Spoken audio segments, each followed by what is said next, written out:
As alergias podem ser confundidas muitas vezes com infecções crônicas, né? Sim.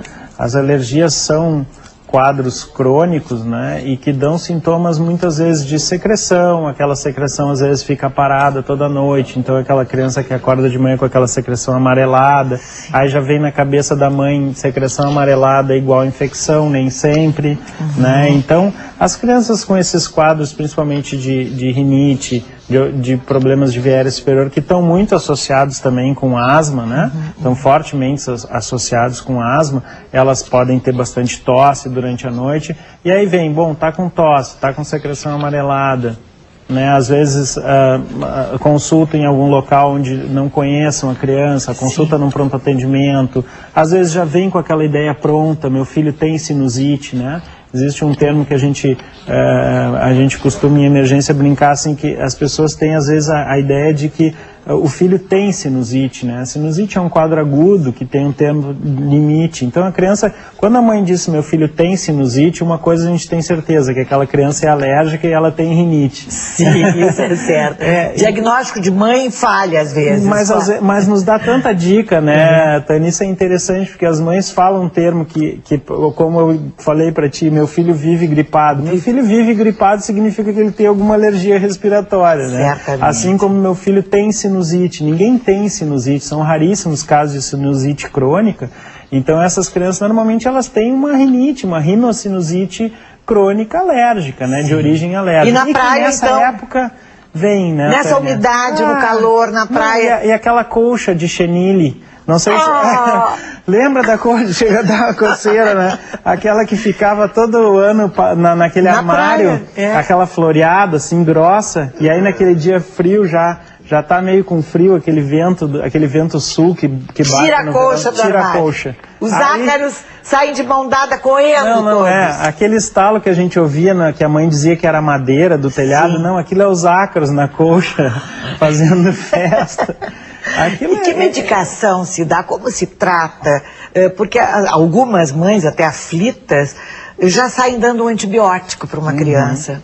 Os quadros alérgicos agudos de viária superior, que são os mais comuns nessa época do ano, quando o quadro é mais de secreção nasal, um pouco de tosse, aí sim pode ser usado, não antigripais, mas os antialérgicos, né, os antihistamínicos, às vezes associado a algum descongestionante, se a criança está muito entupida, né, medicações de nomes largamente conhecidos, que eu não vou citar aqui, mas que são bem conhecidos. Lavagem muito importante, Tânia. Sabe que a lavagem, a experiência dos otorrinos e a nossa experiência... Com soro, com soro fisiológico? Volume, não aquele meio conta-gota em cada narina que a gente costuma prescrever, sim, mas pegar uma seringa, 3, 4 ml de soro, lavar de um lado, é horrível, a criança grita, chora, mas é uma das coisas que mais dá resultado. Né? Põe a cabeça para trás, põe 13 ml de um lado, não põe os dois de uma vez, senão a criança vai se afogar. Põe de um lado, deixa passar um tempo, quando desobstruir essa narina, ponha do outro, né? E esse volume, não o soro, mas esse volume de soro faz com que aquilo... É uma limpeza, não é verdade? É uma limpeza. Não fica vestígios. E não, também aquela secreção constante, aquelas crianças ranhentas, como a gente vai estar sempre ranhento. Exatamente. Isso é sintoma clássico da rinite na infância. De alergia. Bronquiolite, bronquite, doutor. Como é que se diferencia? Essa diferenciação é bastante clara para a gente. A bronquiolite, na verdade, ele é o primeiro episódio de doença respiratória. Que é lá na ponta dos brônquios. Chiadinho, que é lá na ponta, exatamente, nos bronquíolos. É lá na pontinha dos brônquios, né? É uma doença que tem o seu curso, poucas medicações alteram esse curso, ou nenhuma medicação altera esse curso, a não ser, de novo... Claro, se a criança está no hospital, desobstrução nasal, oxigênio, mas são todas medidas de suporte, né? Não existe um tratamento específico para isso. Dura lá seus 7, 10 dias, a criança às vezes fica lá 2, 3 semanas depois tossindo, sim, e passa, né? Quando esse quadro começa a se tornar, quando esses episódios se repetem, ou a partir do segundo episódio, a gente passa a chamar isso, existe um termo horroroso para isso, que é lactente sibilante.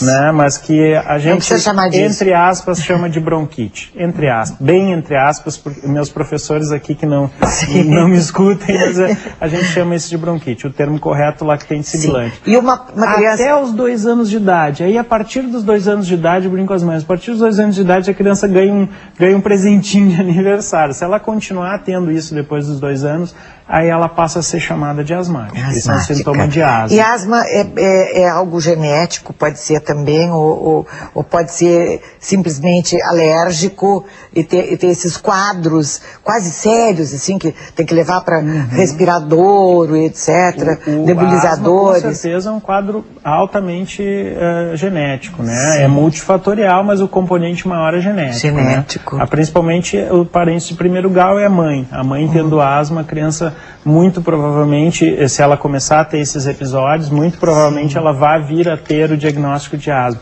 Que essa é uma angústia. As mães chegam com 1 ano no quarto, doutor, ele vai ser asmático. Sim. E a gente sabe que a maioria das crianças que chia nos primeiros 2, 3 anos de vida não vai fazer além desse período. Só que lá com 1 ano a gente não tem como saber. Sim. E aí a gente usa alguns critérios. O fato de ser asmático, o fato de ter outras alergias de pele, alergia de nariz. Aí a gente começa a fechar um quadro, assim, bom, seu filho provavelmente vai ter um quadro mais asmático clássico. E evitar exatamente aqueles travesseiros guardados por 1 ano no armário.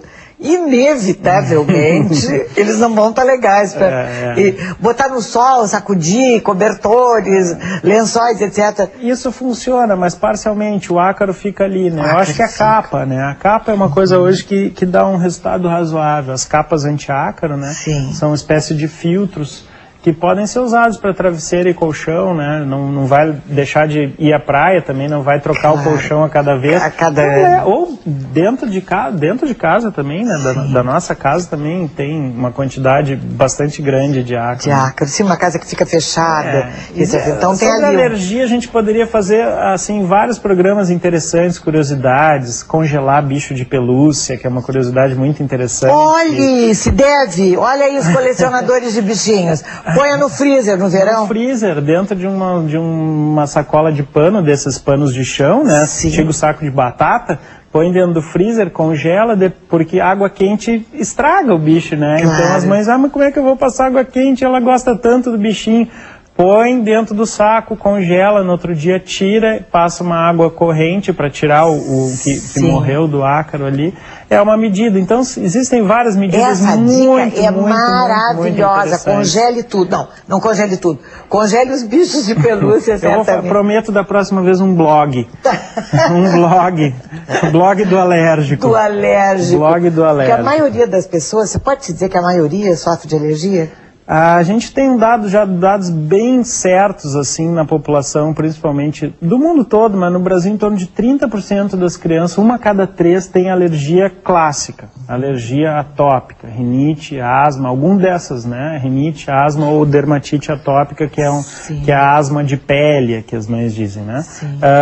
30% é um número, é 1 a cada 3. E depois tem mais aquele outro tanto que tem essas outras infecções respiratórias da infância e que se comportam como se fossem asmáticos até os 3 ou 4 anos e que depois se curam, que é a maioria. A maioria tem a bronquite da criança e depois passa, né? Sim. Essa é uma boa hora de fazer a benzedura. Lá pelos 3 ou 4 anos, ao final do 3º inverno, eu digo, ao final do 3º inverno, novembro do 3º inverno, depois que já está 2 aninhos na creche, já pegou tudo que tinha que pegar, aí leve e faça a benzedura, que essa dá certo. Doutor, também tem assim, aí junta com o vento, o mar gelado, nossa, o mar não é quentinho, né? Mosquito.